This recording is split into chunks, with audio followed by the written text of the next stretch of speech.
अब मैं अपने गुरु जी से पूछता हूँ कि तमाम रास्ते थे, आपने क्यों मुझे जमराज संयम की शक्ति के पास भेजा? अब बोले तो भैया बोली तुम प्रभाव जानना चाहता था, तुम प्रभाव जानना चाहता था, और सदगुरु का प्रभाव तुमको मालूम हो, तुम्हारे अनुभव में हो। शास्त्र में तो पढ़ा लेकिन अनुभव नहीं किया, अनुभव हो, इसलिए हम तुमको जमराज के पास भेजे कि ताकि वहां से आओ तो अनुभव से बोलोगे। जब अनुभव से बोलोगे ना तो तेरे सामने जाने वाले का भी अभिमान गलेगा। जैसे तुम्हारा अभिमान गल गया ना वैसे गलेगा। नहीं भले उस समय जब हम प्रवचन करते थे तो सभी समझ ही नहीं पाते थे, अंग्रेजी, संस्कृत, अन्य भाषाएं, वो कठिन कठिन सब, केवल घमंड रहता था कि सुनने वाले जाने ना क्या बहुत बड़ा बाबा ज्ञानवान है, बहुत बड़ा जानकार है।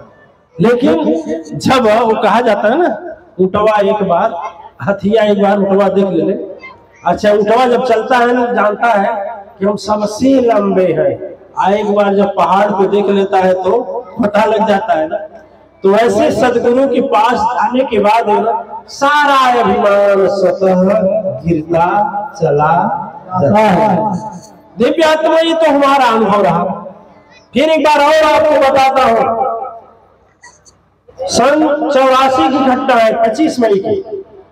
आप लोग जानते हैं बेलियाहाटा मेडिकल कॉलेज में हम एडमिट हो गए। उन समय इंसेफ्लाइटिस बहुत तेजी से था, मस्तिष्क के ज्वर, और उस समय पूरे धरती की 15% जनसंख्या समाप्त हो गई इस बीमारी से, जिस और लहर जाती थी मौत हो जाती थी, भयंकर मौत, नरसंहार की तरह। और भाई मौत को कोई रोक पाएगा? 47 लोग भर्ती हुए, 46 चले गए, एक मैं बचा था अकेले। मेरी भी जाने की बारी थी, लेकिन धन्य हो सदगुरु की कृपा। जैसे सदगुरु पहुंची और सर पर हाथ रखी, उसी समय से मेरा नया जीवन प्रारंभ। आप लोगों को लगता है कि वही है, लेकिन सच्चाई है, शरीर तो है लेकिन इसमें श्वास चलने वाला जो है कोई और डाला है। ठीक है, इसलिए मैं कहता हूं, अपना अनुभव कहता हूं,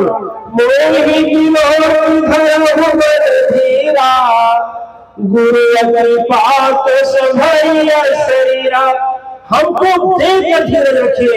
यदि सदगुरु की कृपा में इतनी शक्ति थी जो मुझे ऐसा बनाया, तो आपको भी जरूर बनाएगा।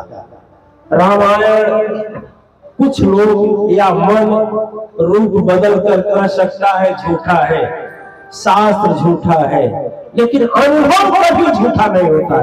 अनुभव झूठा नहीं। देखिए दिव्यात्माएं, इसलिए संसार में सबसे बड़ी होती है गुरु की कृपा। प्रसंग चल रहा था, रामचरितमानस से नारद जी के सामने जयंत खड़ा था, प्रणाम करके बोला कि अब कहां भागे, और लोग भगाए, आप कहां भगा रहे, जल्दी बोलिए, मौत है कि मारी नहीं रही है, आप बताइए हम भागे कहां भागे, किस ओर भागे। नारद जी हंसे, काम कर, वही भाग जहां से आया है। युक्ति कौन बताया? गुरु बताई, गुरु बताई।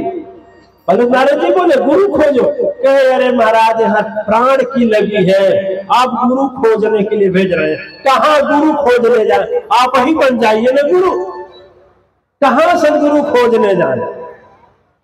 गुरु जी लोग बोलते हैं तपस्या करो, तुम्हें धाम मिलेगा, तुम्हें इंद्रासन मिलेगा, तुम्हें स्वर्ग लोक मिलेगा। स्वर्ग का राजा ढकेल दिया, कहा जाता है स्वर्ग में मौत नहीं जाती है, पहुंच गई लोग, स्वर्ग से खदेड़ दिया गया। फिर लोग बोलते हैं ब्रह्मवाणी झूठी नहीं होती, वहां से भी भगा दिए गए। लोग बोलते हैं भगवान शंकर का दर्शन एक बार कर लो, महामृत्युंजय मंत्र पढ़ लो, तेरा सब शोक पाप हट जाएगा। और मैं उनके सामने से चला आया, मेरा कुछ नहीं हुआ। कहाँ भेज रहे हैं, कहाँ भागो? भगवान नारद जी बोले भाग वही जहां से आया है। तो ये बोलो, तो जयंत बोला अच्छा महाराज जी, तो भगवान राम बोलेंगे ये बता तुम अपराध किया क्यों, तब क्या अपराध किया? बोले देख भाषण मत दे रे, भाषण मत दे, गुरु की बाणी याद रख। यदि भगवान बोले ना अपराध किया है तो ज्यादा उल्टा पलटा मत बोलना, सीधे से चरणों में गिर जाना, बोलना हाँ प्रभु जी। सफाई मत देना, जब सफाई दोगे ना तो वही गड़बड़ है, याद रख।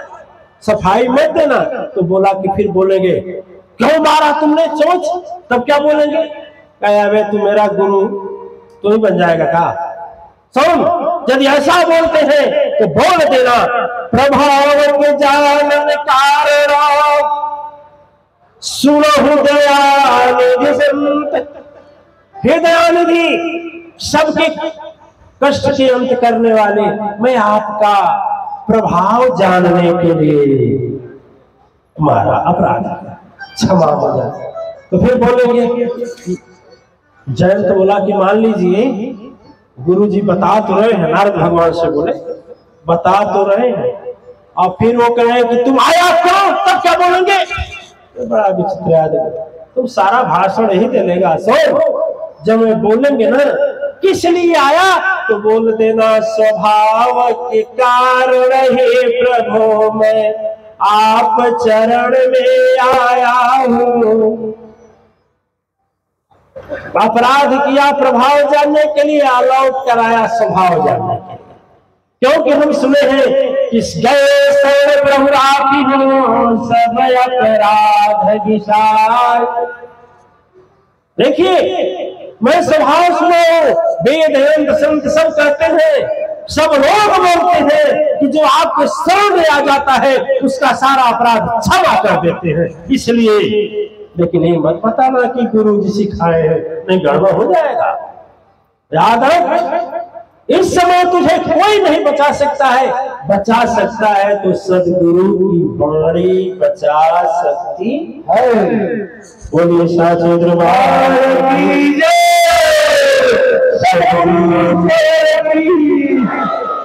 हो गई बात की शुरुआत।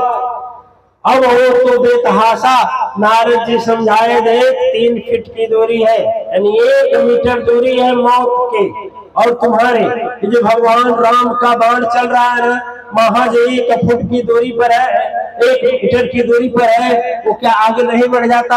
इसका मतलब है कि प्रभु तुमको अपना प्रभाव बताना चाहते हैं कि देख भगवान का प्रभाव क्या होता है। और भगवान का प्रभाव यही है कि यदि मैं कोप जाऊं तो दुनिया में कोई नहीं बचा सकता है, और बचा सकता है तो कौन? सदगुरु की उपाय ही बचा सकती है। इसीलिए कहा जाता है कि गुरु